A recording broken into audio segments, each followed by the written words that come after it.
Welcome back to the Dispatch from WPRB News.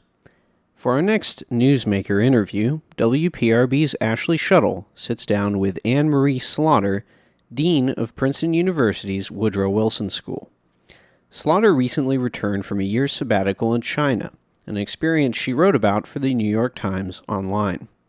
She's also the author of several books, the most recent of which is The Idea That Is America.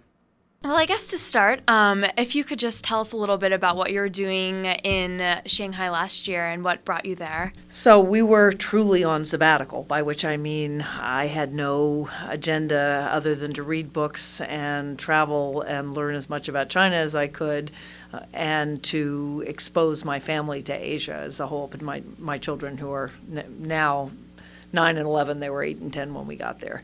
And we were affiliated with a think tank, the Shanghai Institute for International Studies, but we were mostly working at home in our apartment. Our kids were in school and in an Asian international school, and we're studying Mandarin. And we spent a lot of time exploring Shanghai. Just being in China for two people who knew almost nothing about it was very interesting and exciting and challenging at times.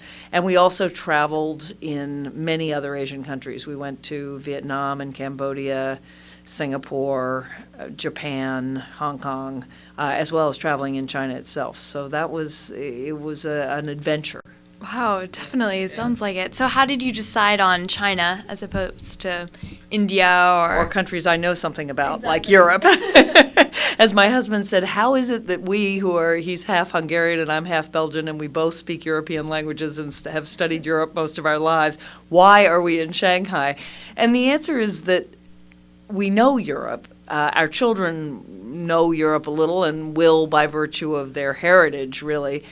When I went to China for the first time in 2004, actually, Andy and I went together, I just had this tremendous sense that this was no longer an option, that Asia was no longer a specialty as it had been when I was growing up, that if you were an internationalist, if you were cosmopolitan, if you thought in global terms, then you'd better be as comfortable getting off an airplane in Beijing as you would be in Berlin, whether or not you spoke the specific language, because I can go to European countries where I don't speak the language, but I always feel comfortable in the culture, and I always know what I know and what I don't know. I mean, I'm just and Asia for me was completely foreign. So we wanted to change that. My husband had spent some time in Korea, so he wasn't as clueless as I was. But above all, we wanted our children to feel that this was as much a part of their world as Europe or the United States, and I think longer term Latin America as well. What were your impressions of China coming in as an academic and as an American, and did they change a lot while you were there?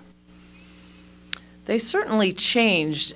The overwhelming sense of China in the big cities on the East Coast is just this tremendous jolt of adrenaline.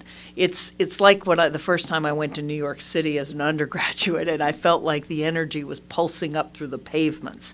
And that's all of China in many ways, certainly all of the East Coast and the developing cities. And Shanghai in particular is a very hybrid city. It's the most westernized of Chinese cities, has always been that way. And it's just this fantastic mix of cultures, of people.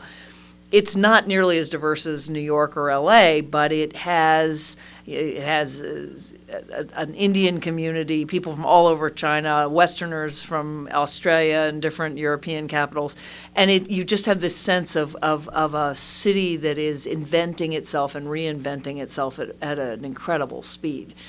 That's what I think most people see when they go to China. That's what we saw with the Olympics, was the speed of development, the truly fantastic scale and speed, where it is mind-boggling. We lived overlooking People's Square, and in front of us was a building called the Park Hotel, and the Park Hotel was the tallest building in all of Asia when it was built in 1931. It's about 8 to 10 stories high. In 1992, it was still the tallest building in all of Shanghai. Shanghai now has over 4,000 skyscrapers, 30 floors and up. You can barely see the Park Hotel. And all of that has been built in less than 2 decades. So, so that's what you see when you first get there. When you live there, as we did, and again, we barely scratched the surface in 10 months, but you do become much more aware of what's behind the facade of development. Now, when I say facade, I don't mean it's false in any way. I just mean it is what people see when they first look at China, and that longer term, you realize, how far there is to go, even in a city like Shanghai. There are parts of Shanghai that look much more like what China looked like at the end of the last century rather than this century in terms of the living conditions and very, very poor parts of Shanghai. They're developing quickly, but they're still there in various places. And, of course, then you go out into the countryside and you see a quite different country. And more generally, you also realize what the speed of development is doing to the fabric of Chinese society, and it is disrupting it pretty profoundly. What are your thoughts on what's commonly termed engagement policy, kind of started by Henry Kissinger, but also upheld by a lot of academics and policy makers today? And do you think, how does that influence the United States' relationship and engagement with China and foreign policy in general? Well, one of the most striking things about China is that our policy toward China has been almost unchanged since Kissinger's opening. But under Democrats and Republicans, we have engaged with China. We have developed our economic ties steadily, and to the point where they're very dense. We have engaged the Chinese diplomatically.